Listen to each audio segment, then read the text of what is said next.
Նայերի բժշկական կենտրոնում է գրված, խնդրում եմ հաստատեք կամ Խնդրեմ հետևյալ կերպ նայենք։ Մենք հայտարարել էինք, չէ, որ առողջական որոշ հանգամանքներ են ի հայտ եկել։ Դա ինչ է իրենից ենթադրում։ Դա նշանակում է, որ պետք է անձը ստանա բժշկական օգնություն։ Բժշկական գաղտնիքից ելնելով եկեք ես այդ մանրամասները չբացահայտեմ, բայց այն, որ Սամվել Կարապետյանը բժշկական օգնության իրավունքի տիրույթում է, դա փաստ է, դրան ավելացնելու բան չունի։ Մի պարզ հարցերի խնդրում եմ պատասխանել, որպեսզի մեր հեռուստադիտողները հասկանան։ Վերաքննիչի որոշումը ինչի մասին է, ինչ է նշանակում։ Ռուբեն Հակոբյանը մեզ ասել է, որ դա նշանակում է տնային կալանքը վերացվում է եւ ուժի մեջ է մտնում կալանքի որոշումը, ասեմ, կամ կալանավորման հարցը։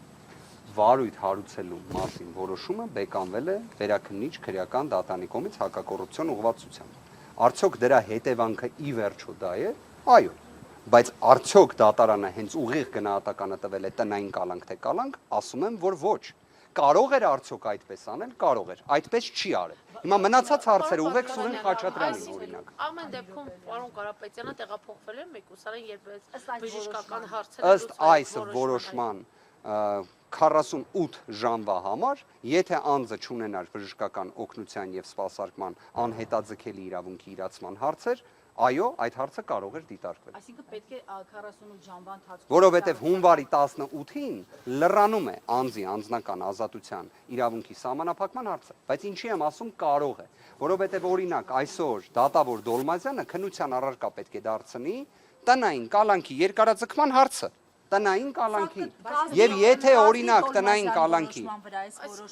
այս որոշումը մի մասով այո կարող է ազդել, որովհետև Սամվել Կարապետյանի նկատմամբ կոչեր կամ հրապարակային հայտարարություններով հանդես գալու սահմանափակում չի կարող կիրառվել։ Պարոն Վարդանյան, եթե Դոլմազյանը 3 ամսով ենթադրենք տնային կալանքը երկարաձգի, որոշ Մենք միջդատական վարույթում ենք գտնվում, չի կարող ուղղակի, որովհետև տեսեք, դատարան ներկայացվում է միջնորդություն։ Գործընկերներ, եկեք այս մասը միասին բացահայտենք։ Օրենսգիրքը նախատեսում է, որ ժամկետը կալանքի կամ տնային կալանքի լրանալուց 5 օր շուտ պետք է ներկայացվի միջնորդություն երկարաձգման, եթե նման անհրաժեշտություն կա, եթե չկա չի ներկայացվում, բայց այդ 5 օր շուտից ուշ չեն կարող ներկայացնել։ Եթե այդ ժամկետի պայմանը խախտվում է, չի կարող նման միջնորդություն ներկայացվել։ Քննիչների կողմից ներկայացվել է տնային կալանքը երկարաձգելու միջնորդություն։ Իդեպ որի մեջ նաև բոլոր պատճառաբանությունները, հիմնավորումները, թե իրենց պատկերացմամբ ինչի տնային կալանքը պետք է պահպանվի, ներկայացված են։ Հիմա դա կլիներ Սուրեն Խաչատրյանի որոշումը ամսի 16-ին, կլիներ ամսի 18-ին, թե 19-ին, եթե ամսի 13-ին ուղիղ չէր կայացվում, իրավական նշանակություն չի կարող ունենալ։ Պարոն Վարդանյան, դուք նշեցիք, որ հակակոռուպցիոն դատարանի դատավոր Ստանիս Պետրոսյանը ելնելով նաև առողջական խնդիրների վերաբերյալ եւ մի շարք այլ հանգամանքներով պայմանավորված, բայց նաև պիտի հիշեցնեմ, որ փորձագիտական քաղաքական դաշտը խոսում, որ հնարավոր է սա այսպես կոչված քաղաքական հրահանգ է, իջեցված եւ որ կանխատեսում էին Սամվել Կարապետյանը որոշ ժամանակ անց նորից կալանավորվելու է։ Դուք որքանով եք սա իրատեսական։ Մերի ջան, ես կարող եմ հստակ ասել։ Ես հստակ կարող եմ ասել, որ առնվազն այս ամբողջ ընթացքը այն ժամանակահատվածում այս կարճ, որ նույնիսկ Սամվել Կարապետյանին թույլ չտվեցին այցելել իր հոր գերեզմանին, ցույց է տալիս, որ այստեղ չի կարող լինել որևէ պայմանավորվածություն։ Ավելին, Սամվել Կարապետյանի վարքագծից, ընդհանուր իր կենսագրական տվյալներից դուք կարող եք պատկերացումը արդեն կազմել, թե մենք ինչ տեսակ մարդու մասին ենք խոսում։ Չի կարող նման բան լինել։ Եվ ավելին, մենք խոսում ենք մի աբսուրդային իրականության մասին, մի իրավական, կներեք, ամենաթողության, բեսպրեդելի մասին, որը տեղի է ունենում Սամվել Կարապետյանի գործով, որը տեղի է ունենում հունիսի 17-ից, երբ Facebook-յան արդարադատությունով է որոշվում ամեն ինչ։ Դուք կհիշեք նախորդ անգամ մենք դատական նիստի էինք, Հայկական ժամանակը արդեն ասել էր, թե ինչ ելք է լինելու։ Իդեպ ես սարսափում եմ կարդալ Հայկական ժամանակը այսօր, թե տեսնենք հիմա ինչ են կանխատեսելու այս դատական նիստի հետ կապված։ Իրենք կարողանում են ավելի շուտ իմանալ, համաձայն եմ։ Վարդանյան, որ ասում եք վարույթ հարուցելու որոշում մի քիչ մարդկային լեզվով կբացատրեք, դա ինչ է նշանակում, որ ոչ իրավաբանները հասկանան։ Փորձեմ։ Տեսեք, ամեն դեպքում, քանի որ ինքը իրավական որոշակի խրթին հարց է, այստեղ է խնդիրը։ Տեսեք, վարույթ հարուցվում է որոշակի հանգամանքներով եւ որից հետո որոշվում է օրինակ պահպանել կալանքը, թե կիրառել այլ խափանման միջոց։ Բայց սկզբնական փուլը դա դեռ վարույթ հարուցելն է։ Պատկերացրեք, եթե վարույթ հարուցել միջնորդության վերաբերյալ Դատարանը գտել է, որ ոչ թե պետք է հատուկ ընդգծի, որ օրինակ տնային կալանքը պետք է բեկանվի եւ կալանքը պետք է լիներ որպես այդպիսին խափանման միջոցը, այլ ընտրել է այլ մոտեցում։ Ենթադրում եմ ընտրել է այլ մոտեցում, քանի որ մեղմ ասած ճնշումները այնպիսին են լինում դատավորների նկատմամբ ժողովրդավարության բաստիոն հանդիսացող Հայաստանում, որ միաժամանակ նաև մարդիկ փորձում են ինչ-որ կերպ այդ ճնշումը համ պահպանել, համ ինչ-որ լուծումներ գտնել։ Հիմա ինչ-որ լուծումներ երևի թե փորձել է Սուրեն Խաչատրյանը գտնել, որտեղ ոնց նշեցի, պատկերացրեք ինքը գտել է, որ վարույթ չպետք է հարուցվեր, բայց մանրակրկիտ անդրադարձել է օրինակ կոչերի վերաբերյալ հանգամանքին, որ դատարանը կիրառել էր։ Հիմա այս իրավիճակում արդյոք հնարավոր է սթափ, սառը, մարդկային, մատչելի ձևով գնահատել այս որոշումը։ Ոչ, հարգելի գործընկերներ, ինչի համար, որովհետև երբ մենք հասկանում ենք, թե դատավորների հանդեպ ընդհանրապես ինչ աստիճան ճնշումներ են, միտեղ հենց հնչեցնում է Սամվել Կարապետյան անունը, վերջ դատավորներից նույնիսկ ամենալավ դատավորը կարող է վերածվել մի ինչ-որ այսպես ասած, ինչպես էին ասում, չէ, թե ինչ է արդարությունը, թե ինչ է արդարադատությունը, թե ինչ է դատավորի խիղճը, այս 3 հարցերին պատասխաններ չեն գտնում այդ դատավորները։ Երևի իրենք էլ են ուզում ինչ-որ միտեղ, որ դա գրված լինի։ Օրինակ դատավորներ կան երևի թե, որ ուզում են հասկանան, թե ինչ է դատավորի խիղճը։ Դեռ չեն կարողացել հասկանալ, բայց կարողանում են այսպիսի դատական ակտեր կայացնել։ Պարոն Վարդևանյան, հիմա եթե Սամվել Կարապետյանի առողջական վիճակը գնահատվի, լավանա, հիվանդանոցից դուրս գրվի, ուր է տեղափոխվելու, տուն թե բանտ։ Ես այս իրավիճակում ըստ վերաքննիչի որոշման, եթե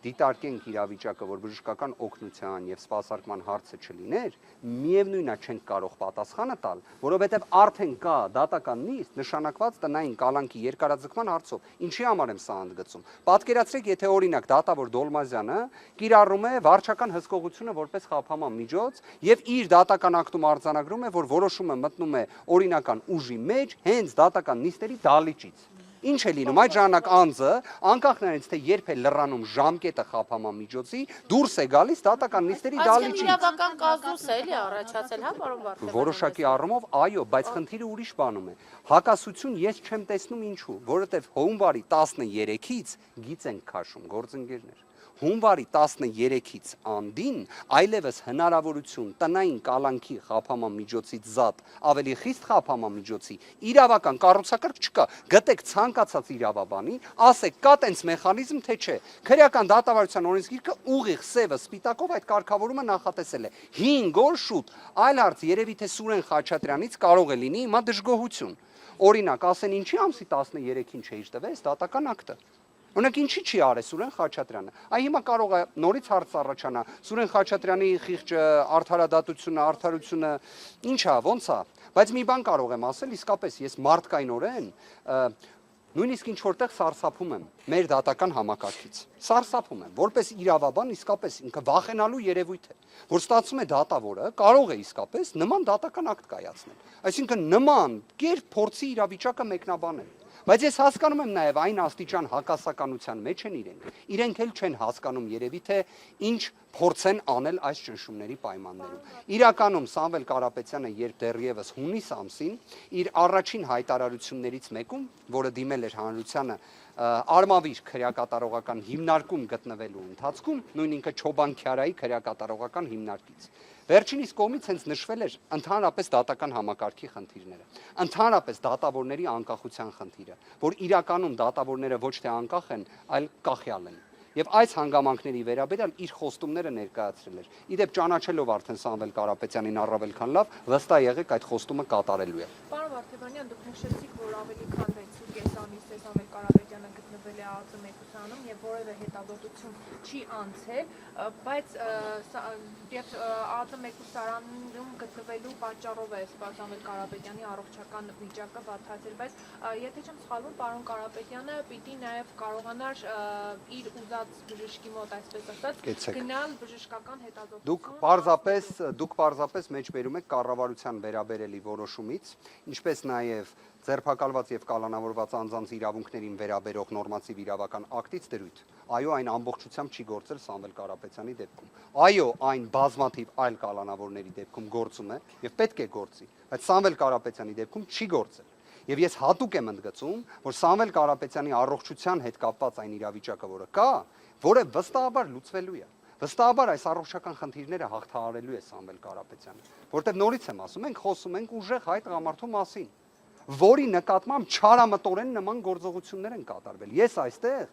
թե չարամտությունն եմ տեսնում, թե դիտավորությունն եմ տեսնում, բայց վստահ եղեք, այս ամեն ինչը հաղթահարվելու է։ Դիմումները ներկայացրել եմ ես։ Քանի անգամ եմ եղել։ Գիտեք, քանի անգամ եմ ներկայացրել։ Դուք քրեական գործի հատորները, որ տեսնում եք 100 թերթից ավել։ Ես այդքան դիմումներ ունեմ ներկայացրած։ Ինչքին դիմել։ Այո։ Բժշկական պատշաճ, օգնություն ապահովելու վերաբերյալ բոլորը մերժվել են։ Բոլորը։ Կներեք, արդեն ժամը 16:00-ն է մոտենում, ներողություն եմ խնդրում։ Շնորհակալություն արգելի գործընկերներ, որ նման արագ արձագանքեցին։ Դատական նիստի։ Այո, դատական նիստի տնային կալանքի երկարաձգման վերաբերյալ շնորհակալություն գործընկերներ ջան։ Պարոն Կարապետյանը տնային կալանքում կմնա։ Եկեք հələ հասկանանք ի վերջո հնարավոր է մերժվում է ընդհանրապես այս միջնորդությունը։ Իդեպ գործընկերներ, սա էլ եմ ուզում հատուկ հստակ արձանագրել։ Մենք տնային կալանքի վերաբերյալ ունենք հստակ առարկություններ։ Մենք գտնում ենք, որ ընդհանրապես այս գործով խափամամիջոց չի կարող կիրառվել։ Լավ, ի վերջո վերհիշենք, հա, մեր ձևով կմասնակցենք եկեղեցու պաշտպանությանը։ Լավ, ինչ հանցանք կարող է այստեղ լինել, չէ՞, նույնիսկ լավ ամենաաբսուրդային, տիտանական абսուրդային երևակայությունը թույլ չի տալիս այստեղ տեսնել ինչ որ որևէ մի հակաօրինական արարք։ Եվ ընդհանրապես ես համարում եմ, որ ամեն ինչ սահման պետք է ունենա։ Ամեն ինչ, նույնիսկ քաղաքական հետապնդումն էլ սահման պետք է ունենա։ Դրա համար այո, մեր դիրքորոշումը այն է, որ Սամվել Կարապետյանի նկատմամբ ընդհանրապես խափամամիջոց չպետք է կիրառվի։ Ընդհանրապես կներեք ներողություն եմ խնդրում։ Մեկ անգամ կալանքը երկարաձգել է, չէ՞։ Մեկ ամսով մնացած հետո կասեմ։